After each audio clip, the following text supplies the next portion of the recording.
কিয়ামত পর্যন্ত আপনি চলে গেলে আপনার নাম নেওয়ার মতো কেউ থাকবে না, কিন্তু আমি আল্লাহ বলতেছি ওয়া রাফা'না লাকা যিকরাক, কিয়ামত পর্যন্ত আমি আপনার নামটাকে বুলন্দ করে দিয়েছি। জোরে কন্না সুবহানাল্লাহ। সূরা দুহার আলোচ্য বিষয় হচ্ছে হতাশ হওয়া যাবে না, নিরাশ হওয়া যাবে না, হাল ছাড়া যাবে না, ভরসা করতে হবে একজনের উপর। তিনি কে? আরো জোরে বলুন, তিনি কে? যারা হতাশ হয়, নিরাশ হয়, তাদের জন্য এই সূরা দোহাটা হলো একটা আলোকবর্তিকা, একটা আলোর মশাল, একটা উজ্জ্বল প্রদীপ। সঠিক পথ প্রাপ্ত হওয়ার একটা সুন্দর রাস্তা হলো এই সূরা দোহা। সুবহানাল্লাহ বলেন। আমার ভাইয়েরা, এই সূরা দোহার নাজিলের যে ব্যাকগ্রাউন্ড, যে প্রেক্ষাপট, যে শানে নুজুল আমরা শুনেছিলাম গত জুমাবার। এর মূলটা ছিল এরকম: আল্লাহ রাসূল সাল্লাল্লাহু আলাইহি ওয়াসাল্লামের কাছে যখনই কোরআন নাজিল হয়, ওহী নাজিল হয়, রাসূল সাথে সাথে সেটা মানুষের কাছে প্রচার করে দেন। সুবহানাল্লাহ। সকালে ওহী আসলে রাসূল সকালে শেয়ার করেন রাসূলের কাছে, দুপুরে ওহী আসলে রাসূল দুপুরে শেয়ার করে দেন, বিকালে আসলে বিকালে, রাতে আসলেই রাতে। শেয়ার করতে হবে, করতে হবে। এই হুকুমটা কার? আল্লাহ তাআলা বলেন, ইয়া আইয়ুহার রাসূল বাল্লিগ মা উনজিলা ইলাইকা মিন রাব্বিক। আল্লাহু আকবার। ওহে মুহাম্মদ সাল্লাল্লাহু আলাইহি ওয়াসাল্লাম, তোমার রবের পক্ষ থেকে যেই কিতাব তোমার কাছে নাজিল হয়, বাল্লিগ, তুমি সেটা মানুষের কাছে পৌঁছায় দাও। সুবহানাল্লাহ। রাসূলের কাছে যখনই আসে রাসূল সেটা প্রচার করে দেন। কিন্তু হঠাৎ করে দেখা যায় প্রায় 6 মাস পর্যন্ত ওহী আসে না। রাসূল সাল্লাল্লাহু আলাইহি ওয়াসাল্লাম বড় হতাশ হয়ে পড়লেন, বড় চিন্তিত হয়ে পড়লেন। চিন্তিত কেন হবেন না? যে আল্লাহর পক্ষ থেকে গুরু দায়িত্ব যিনি নিয়েছেন, আল্লাহ দায়িত্ব দিয়েছেন, সেই রাসূলকে যদি আল্লাহ ওহী নাজিল করা বন্ধ করে দেন, রাসূল হতাশ হবেন না? স্বাভাবিক। রাসূলের প্রাণ প্রিয়তমা স্ত্রী দুনিয়া থেকে চলে গেল, দাদা চলে গেল, বাবা চলে গেল, মা চলে গেল। এখন ভরসা আছে রাসূলের কার উপরে? জোরে বলুন, কার উপরে? সেই আল্লাহ যদি ওহী নাজিল বন্ধ করে দেয়, হতাশ হবেন, এটাই স্বাভাবিক। আমার ভাইরা, আল্লাহ রাসূল চিন্তা করতে লাগলেন, ওহী আসে না কেন? ওহী নাজিল বন্ধ কেন? আমার আল্লাহ তাআলা কি আমাকে ভুলে গেছেন? আল্লাহ রাসূল ভাবতেছেন, কেন ওহী আসে না? আল্লাহ তাআলা কি আমাকে ভুলে গেছেন নাকি? তা না হলে ওহী আসবে না কেন? নবীজি হতাশ হলেন, চিন্তিত হলেন। আমরা অনেক সময় হতাশ হই, আমরাও চিন্তিত হই, কথা গান ঠিক কিনা? আমরা অনেক সময় হতাশ হয়ে যাই। চাকরিজীবী ছেলেটা মারা গেছে, বাবা বড় হতাশ হয়ে পড়ে, সংসার কেমন করে চলবে? যুবক হতাশ, এত পড়াশোনা করে চাকরির পরীক্ষা দেয়, কিন্তু চাকরি পাই না, ঠিক কিনা? আমরা হতাশ হয়ে যাই, হতাশ হচ্ছি। এত দোয়া করি কিন্তু দোয়া কবুল হয় না কেন? কথা বলেন না, ঠিক কিনা ভাই? চাকরি চেষ্টা করতেছি, চাকরি হচ্ছে না, পরীক্ষা দিচ্ছি বারবার, কিন্তু যুবক পরীক্ষায় পাস করে না, রেজাল্ট ভালো আসে না, হতাশ। দোয়া করতেছি বারবার, কিন্তু দোয়া কবুল হচ্ছে না। আমার দোয়া কবুল হয় না কেন? আমার এত দুঃখ কেন? এইভাবে আমরা হতাশ হয়ে পড়ি। এই সমস্ত মানুষদের জন্য সূরা দোহাটায় একটা আলোকবর্তিকা, সূরা দোহাটায় একটা আলোর মশাল। তারা যদি, যারা হতাশাগ্রস্ত মানুষ, তারা যদি এই সূরা দোহাটা তেলাওয়াত করে এবং এর অর্থ বুঝে, তাহলে ওই মানুষটা আর হতাশা হবে না। আদ-দুহা, দোহা শব্দের অর্থই হলো উজ্জ্বল প্রভাতের আলো। সুবহানাল্লাহ বলে। আশার আলো, সম্ভাবনার আলো।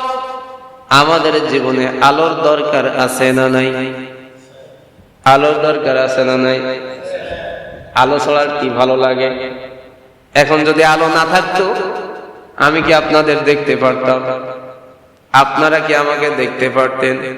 যেরকম, তাহলে আলো লাগে বড় ভালো। আলো না থাকলে একজন আরেকজনকে দেখা যেত। এই জন্যই তো আল্লাহ সুবহানাহু ওয়া তাআলা এই কোরআনটাকে আলো বলেছেন। কিতাবুন আনজালনাহু ইলাইকা লিতুখরিজান নাসা মিনাল যুলুমাতি ইলান নূর।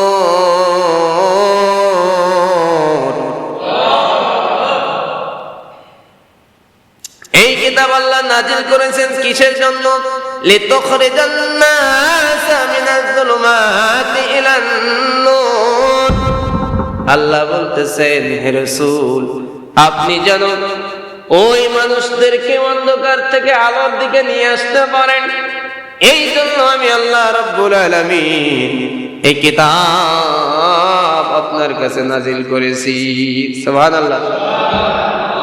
তার মানে রাতের অন্ধকার থেকে রাসূল সাল্লাল্লাহু আলাইহি সাল্লাম মানুষদেরকে ঘাট ধরে ধরে দিনের আলো নিয়ে আসবেন না। যারা পথভ্রষ্ট, ওই পথভ্রষ্ট মানুষদেরকে আলোর পথে, অর্থাৎ হেদায়েতের পথে যেন রাসূল নিয়ে আসতে পারেন, এই জন্যই আল্লাহ সুবহানাহু ওয়া তাআলা রাসূলের কাছে কোরআন নাযিল করেছেন। সুবহানাল্লাহ। নবীকেও আল্লাহ নূর বলেছেন, আলো বলেছেন। قد جاءكم من الله نور وكتاب মুবিন।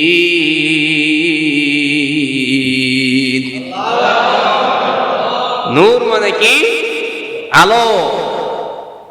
আল্লাহ তাআলা অপর জায়গায় বলেন, ওয়াদাইয়ান ইলাল্লাহি বিইযনিহি ওয়াসিরাজান মুনীরা।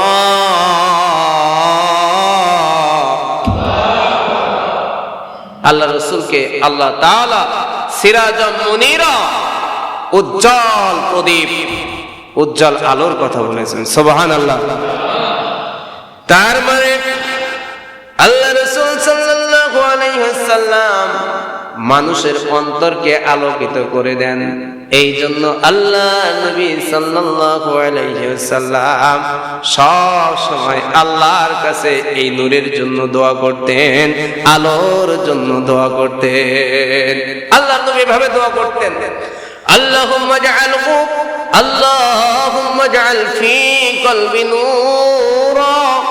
হে আল্লাহ, আমার অন্তরটাকে তুমি নূর দিয়ে দাও। সুবহানাল্লাহ। অবাসারি নূরা, আমার চোখের মধ্যে তুমি নূর দাও। অফি সামঈ নূরা, আমার কানের ভিতর তুমি নূর নিয়ে দাও।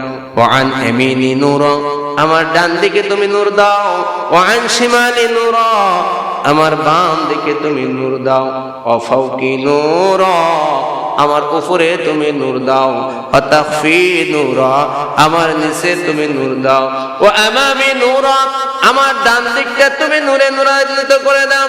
অখলফি নূরা, আমার বাম দিকটাও তুমি নূরে নূরান্বিত করে দাও।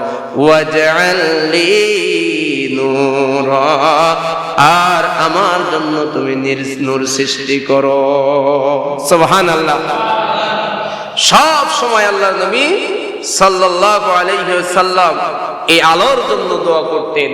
তো এই আলো দ্বারা আল্লাহ তাআলা বুঝাইছেন ওহীটাকে, এবং অন্ধকার দ্বারা আল্লাহ তাআলা ফাতরাতুল ওহী, যখন ওহী নাজিল বন্ধ ছিল এই সময়টাকে আল্লাহ বুঝাইছেন।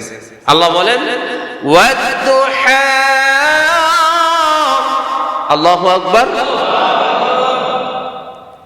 উজ্জ্বল প্রভাতের কসম, ওয়াল-লাইলি ইযা সাজা,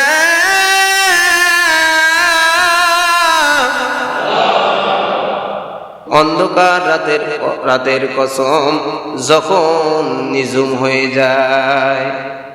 এই দুইটা সময়ের কসম দিয়ে আল্লাহ বলতেছেন মা ওয়াদ্দা'আকা রাব্বুকা ওয়া মা ক্বালা,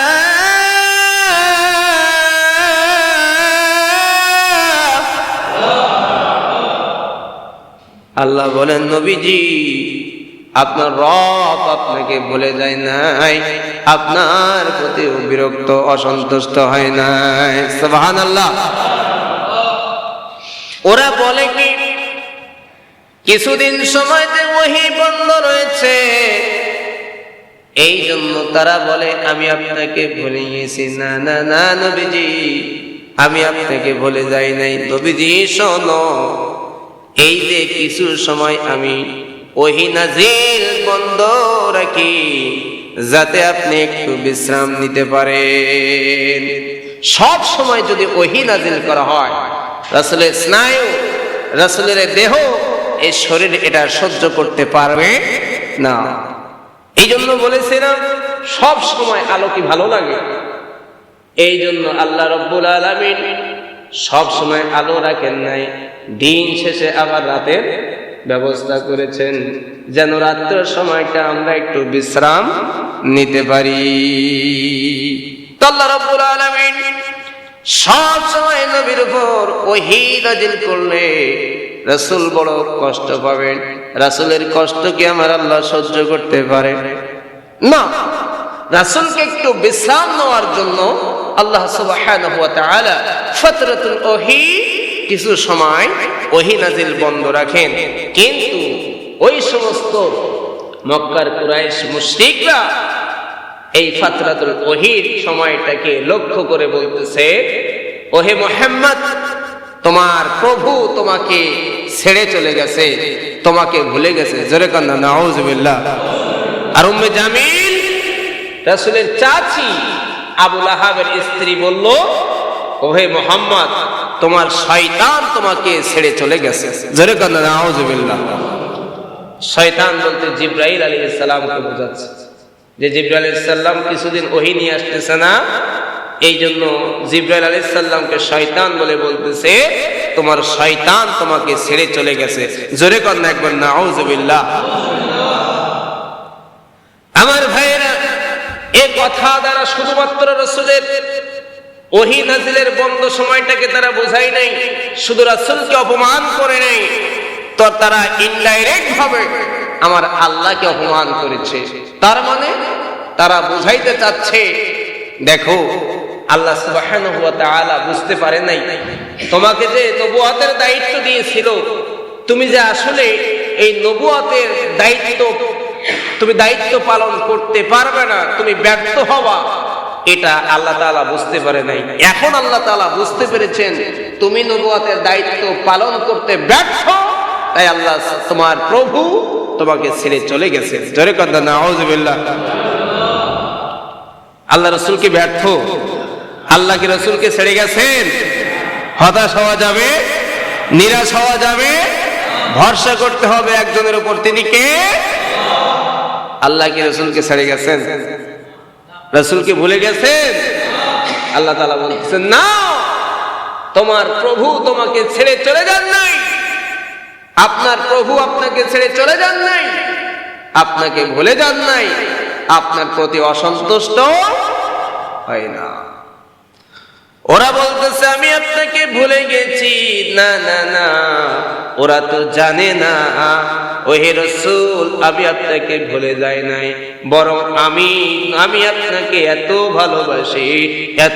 ভালোবাসি যে আমার নামের সাথে আপনার নামটাও আমি জুড়ে দিয়েছি। লা ইলাহা ইল্লাল্লাহ মুহাম্মাদুর রাসূলুল্লাহ। আল্লাহু আকবার। লা ইলাহা ইল্লাল্লাহ কার কথা? আর মুহাম্মাদুর রাসূলুল্লাহ আমার নবীর কথা। হাদিসে কুদসির ভিতরে আসছে আল্লাহ সুবহানাহু ওয়া তাআলা বলেন, ইদা যুকিরতু যুকিরতা মাই, ওহে নবী যেখানে আমার নাম স্মরণ করা হবে সেখানেই তোমার নাম স্মরণ করা হবে, যেখানে আমি আল্লাহর আলোচনা করা হবে সেখানে তুমি নবীজির আলোচনা করা হবে। ওয়া রাফা'না লাকা যিকরাক, আমি আপনার সম্মানটাকে এভাবে বুলন্দ করে দিয়েছি। আজানে আমার আল্লাহর নামের সাথে নবীর নাম আছে না নাই? ইকামতে আল্লাহর নামের সাথে নবীর নাম আছে না নাই? কালিমাতে আমার আল্লাহর সাথে নবীর নাম আছে না নাই? আবার ওই নামাজ আদায় করার সময় নবীর প্রতি সালাম আছে না নাই? এই জন্য আমরা অনেক সময় রাসূলকে সালাম দেওয়ার সময় এভাবে বলি, আজানে শুনি আপনার নাম, কালেমায় পড়ি আপনার নাম, নামাজে আপনাকে সালাম, আপনি যে নূরে মুজাসসাম। কিয়ামত পর্যন্ত আমি আল্লাহর নামের সাথে তোমার নামটা থাকবে। আমি আল্লাহর নাম যেখানে জিকির হবে, আলোচনা হবে, হে রাসূল আপনার নামটাও সেখানে জিকির হবে, আলোচনা হবে। আমি আপনাকে সম্মানিত করেছি। ওরা আপনাকে গালি দেয়, ওরা আপনাকে গলব বলে, ওরা আপনাকে জাদুকর বলে, ওরা আপনাকে বলে আপনি নির্বংশ। কিয়ামত পর্যন্ত আপনি চলে গেলে আপনার নাম নেওয়ার মতো কেউ থাকবে না। কিন্তু আমি আল্লাহ বলতেছি, ওয়া রাফা'না লাকা যিকরাক, কিয়ামত পর্যন্ত আমি আপনার নামটাকে বুলন্দ করে দিয়েছি। জোরে কন্না সুবহানাল্লাহ। তাকায়ে দেখেন আমার নবীকে বলেছিল তারা আফতার, আমার নবীকে নির্বংশ বলেছিল। আমার নবীজি ছেলেগুলো যে সময় মারা গেল তারা বলল এই নবীর নাম নেওয়ার মতো আর কেউ থাকবে না। কিন্তু কিয়ামত সেই রাসূল করিম সাল্লাল্লাহু আলাইহি সাল্লামের ওফাতের পর থেকে পর্যন্ত আমার নবীর নাম বুলন্দ আছে না নাই? আছে না নাই? ওরা আমার নবীজির ছেলেগুলো মারা গেলে মনে করেছিল এবার যদি মুহাম্মাদের উপর কেউ নির্যাতন করে, কেউ নাই বাধা দেওয়ার, কেউ নাই বাধা দেওয়া, ওই রাসূলের নামে যদি কেউ অপবাদ ছড়ায়, কেউ নাই প্রতিবাদ করার। কিন্তু বলুন না, আমার নবীজির ছেলেগুলো যদি জীবিত থাকতো, রাসূলকে যদি কেউ অপমান করত, তারা কতটুকু প্রতিবাদ করত। আর নবীজি এখন দুনিয়ায় নাই, দুনিয়ার যে কোনো প্রান্তে যদি আমার নবীকে কেউ অপমান করে, বলুন না প্রতিবাদ করার মানুষ আছে না নাই? আছে না নাই? ওই নবীকে যদি কেউ নবীকে যদি কেউ গাল বন্ধ করে, নবীকে যদি কেউ ব্যঙ্গ করে, আমরা আমাদের জীবন বাজি রেখে প্রতিবাদ করতে রাজি আছি না নাই? আমরা মুমিন, আমাকে আপনি কটাক্ষ করে কথা বলেন, সহ্য করব। আমার বাবাকে নিয়ে গালি দেন, সহ্য করব। আমার মাকে নিয়ে গালি দিলে আমি সহ্য করব। কিন্তু কোন মুমিনের সামনে যদি রাসূলকে নিয়ে গালি দেয়, তাহলে মুমিন সহ্য করতে পারে না। কথা বলে ঠিক কিনা? কারণ আল্লাহ তাআলা বলেছেন বলেছেন আরফা'না লাকা যিকরাক, নবীজি আমি আপনার সম্মানকে আমি বুলন্দ করে দিয়েছি। জোরে কন্যা একবার সুবহানাল্লাহ। ওরা ভেবেছিল আমার রাসূলের সন্তান ছেলেগুলো মারা গেছে, রাসূলের নাম নেওয়ার মতো কেউ থাকবে না, কিন্তু আল্লাহ বললেন ইন্না শানিয়াকা হুয়াল আবতার, আমার রাসূল আবতার নয়, আমার রাসূল নির্বংশ নয়, বরং তোরাই হলে নির্বংশ। জ্বলন্ত প্রমাণ, আমার রাসূলের শান মান আছে, আমার রাসূলের জিকির আছে, আমার রাসূলের আলোচনা আছে, কিন্তু ওই সমস্ত কাফের বেঈমানদের নাম নেওয়ার মতো কোনো মানুষ, তাদের বংশের কেউ আছে? সম্মান দেওয়ার মালিক কে? একটু জোরে বলুন না কে? হতাশ হওয়া যাবে, নিরাশ হওয়া যাবে, হাল ছাড়া যাবে, ভরসা করতে হবে একজনের উপর। জোরে বলুন তিনি কে? আমার আল্লাহ তাআলা বলেন নবীজি মা ওয়াদ্দা'কা রাব্বুকা ওয়া মা ক্বালা, আমি আপনাকে ছেড়ে যাই নাই, আপনার প্রতি আমি অসন্তুষ্ট হই নাই। কিছু সময় আমি ইচ্ছা করেই ওহী বন্ধ রাখি যাতে আপনি একটু বিশ্রাম নিতে পারেন, কারণ এই ওহীর ওজনটা অনেক বেশি। আল্লাহ তাআলা বলেন এই ওহী, এই কোরআন যদি আমি কোন জাবাল, কোন পাহাড়ের উপর নাজিল করতাম, তাহলে সেই পাহাড়টা আমি আল্লাহর ভয়ে ভেঙে টুকরো টুকরো হয়ে যেত। যেরকম আল্লাহু আকবার। লাউ আনজালনা হাযাল কুরআন আলা জাবালিন লারাআইতাহু খাশিআন মুতাসাদ্দিআন মিন খাশিয়াতিল্লাহ।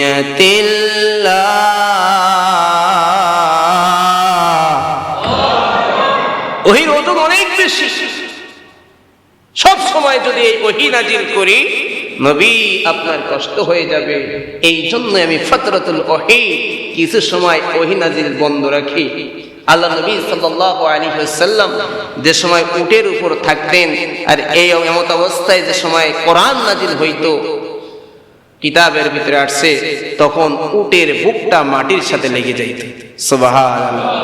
রাসূল করিম সাল্লাল্লাহু আলাইহি ওয়াসাল্লাম যে সময় ঘোড়ার উপর থাকতেন, এমত অবস্থায় যে সময় ওহী নাজিল হতো, ওহীর ওজন এত বেশি ছিল, ওই ঘোড়ার পা বালুর ভিতরে ঢুকে যেত। সুবহানাল্লাহ। যায়েদ ইবনে হারেসা রাসূল করিম সাল্লাল্লাহু আলাইহি ওয়াসাল্লামের পালক পুত্র, তিনি বলেন একদা আল্লাহ রাসূল সাল্লাল্লাহু আলাইহি ওয়াসাল্লামের মাথা মোবারক আমার এই উরুর উপর দিয়ে একটু আরাম করতেছিলেন, ঘুমাচ্ছিলেন। 1 ঘন্টার মতো রাসূল ঘুমাইলেন, আমার কোনো সমস্যা হয় নাই, স্বাভাবিক মনে হলো। কিন্তু হঠাৎ রাসূলের উপর ওহী নাজিল হলো, রাসূলের ঘুম ভেঙে গেল। তখন আমি আমার এই পাটাকে রাসূল ওহী নাজিলের পূর্বে যে ওজন ছিল, ওহী নাজিলের সময় আমি 40 থেকে 50 কেজি বেশি ওজন অনুভব করেছি। সুবহানাল্লাহ।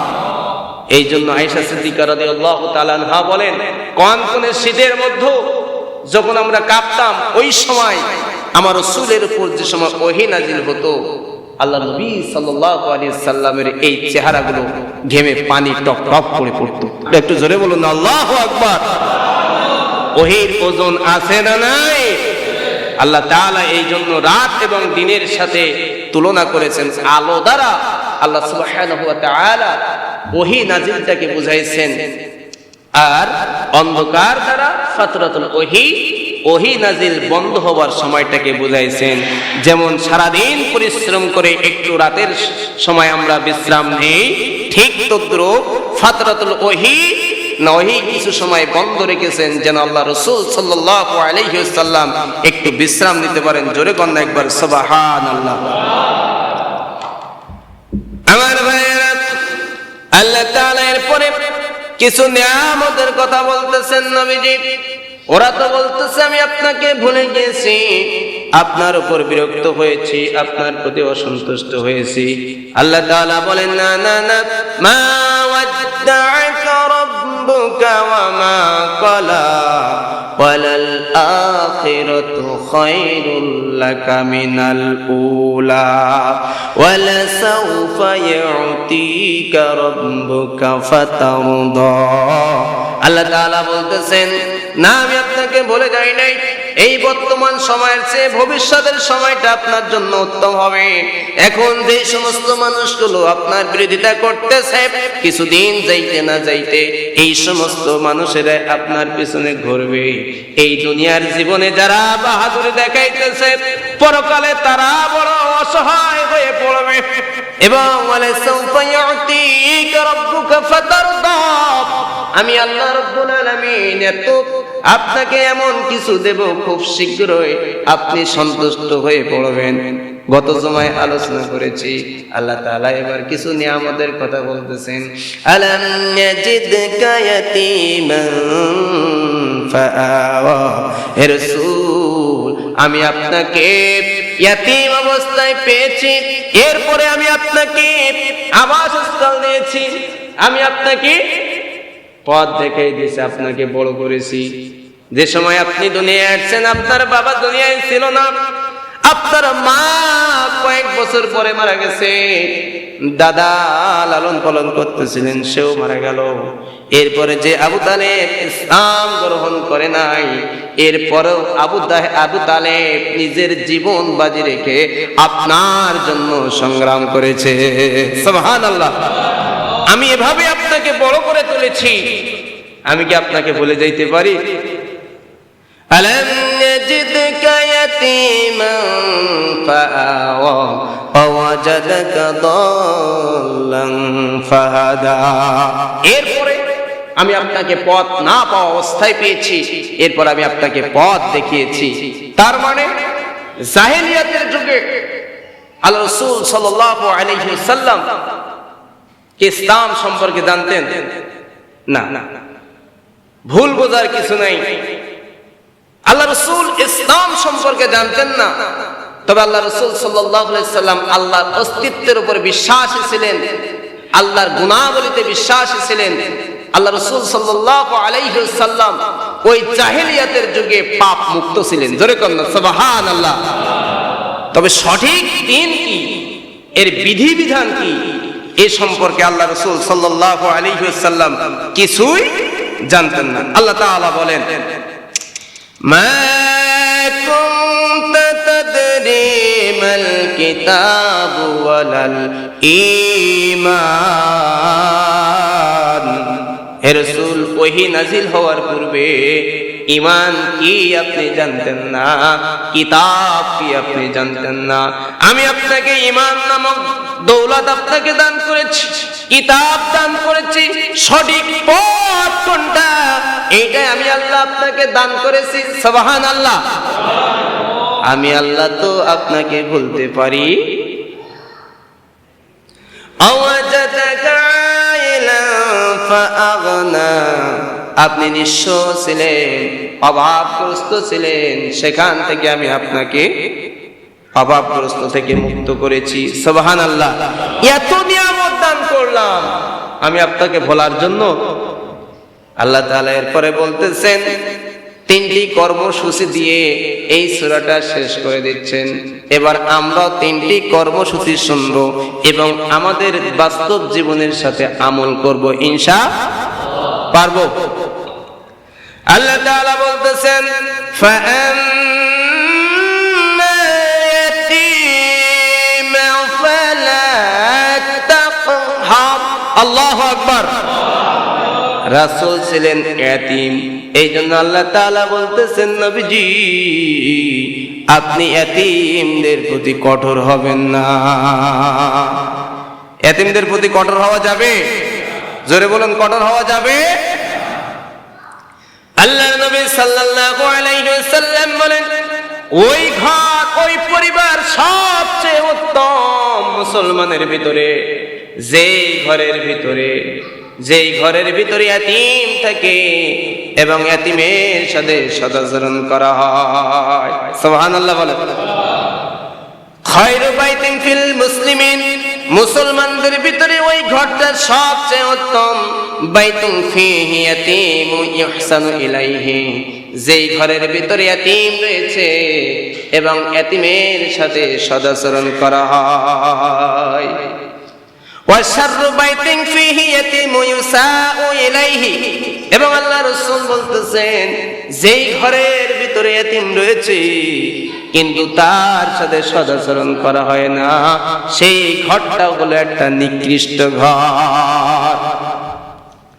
আর ওয়াইতাল্লাযী ইউকাযযিবু বিদ্দীন ফাযালিকাল্লাযী ইয়াদুল ইয়াতীম। আল্লাহ তাআলা বলেন, হে রাসূল, আপনি তাকে দেখেছেন যে দিনকে প্রত্যাখ্যান করে, ফাযালিকাল্লাযী ইয়াদুল ইয়াতীম, যে এতিমকে ওভাবে তাড়িয়ে দেয়, এতিমের প্রতি খারাপ আচরণ করে, হলো নিকৃষ্ট। ওর মুখে দাড়ি থাকবে, গায়ে পাঞ্জাবি থাকবে, মাথায় টুপি থাকবে, বড় বড় কথা বলবে, কিন্তু এতিমের প্রতি যদি খারাপ আচরণ করে, আল্লাহ তাআলা বলতেছেন আর আয়াতাল্লাযী ইউকাযযিবু বিদ্দীন, সেই ইসলামকে, দ্বীনকে, পরকালকে সে অস্বীকার করে। কথা বলেন ঠিক কিনা? কথা কার? জোরে বলুন, কথা কার? এতিমের প্রতি সদাচরণ করতে হবে, কারণ আল্লাহর নবী সাল্লাল্লাহু আলাইহি ওয়াসাল্লাম এতিম ছিলেন, এতিমদের সর্দার ছিলেন। এতিমকে যদি কষ্ট দেওয়া হয়, আমার রাসূল কষ্ট পান। আমার রাসূল যদি কষ্ট পান, তাহলে স্বয়ং কষ্ট পান কে?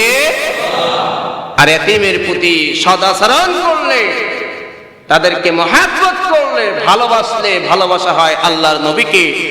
আল্লাহর নবীকে ভালোবাসলে ভালোবাসা হয় কাকে? জোরে বলুন না, কাকে? আল্লাহর নবী সাল্লাল্লাহু আলাইহি ওয়াসাল্লাম এই জন্য বলেছেন, এতিম যখন দেখবা, কোন মানুষ যদি এতিম সন্তানটার মাথার উপরে মহব্বত করে একটু হাত বুলায় দেয়, আর ভাবে আজকে যদি আমি মারা যাই, আমার সন্তানটা এমন এতিম হয়ে যাবে। যদি মহব্বত করে একটু এতিম বাচ্চাটার মাথার উপরে হাত বুলায় দেয়, এতিমের মাথার যেই কয়টা চুল আপনার হাতে লাগবে, মহব্বত করে যেই ব্যক্তি হাত বুলায় দিল, ওই ব্যক্তির হাতে লাগবে। আল্লাহর হাবিব বলেন, আল্লাহ সুবহানাহু ওয়া তাআলা তার আমলনামায় ওই কয়টি নেকি দান করে। এতিম দেখলে মহব্বত করব তো ইনশাআল্লাহ। আল্লাহর হাবিব বলেন, শুধু তাই নয়, যারা এতিমদের দায়িত্ব নেবে, এতিমদের লালন পালন করবে, তত্ত্বাবধায়ক হয়ে যাবে, আল্লাহর হাবিব বলেন, আনা ওয়া কাফিলুল ইয়াতীম ফিল জান্নাহ, আমি এবং ওই এতিমের তত্ত্বাবধায়ককারী একই জান্নাতে থাকবো। একটু আস্তে বলেন সুবহানাল্লাহ। কিভাবে? কিভাবে?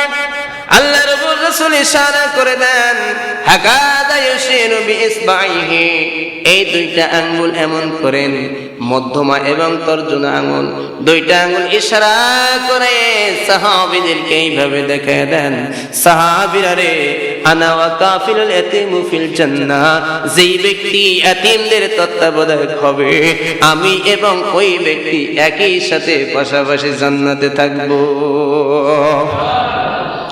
এতিমদের সাথে ভালো ব্যবহার করার দরকার আছে না নাই? জোরে বলুন, আছে না নাই? আল্লাহর নবীজি একদিন ঈদের দিন এতিম বাচ্চাদের নিয়ে খেলা করতেছেন, এমন অবস্থায় একজন সাহাবী তার সন্তান খুঁজে পায় না। খোঁজ করতে করতে করতে করতে যে দেখি আল্লাহর নবীজির সাথে খেলা করতেছেন। সুবহানাল্লাহ। আমার ভাইরা ডাক দিলেন, আমার সন্তান চলে আসো।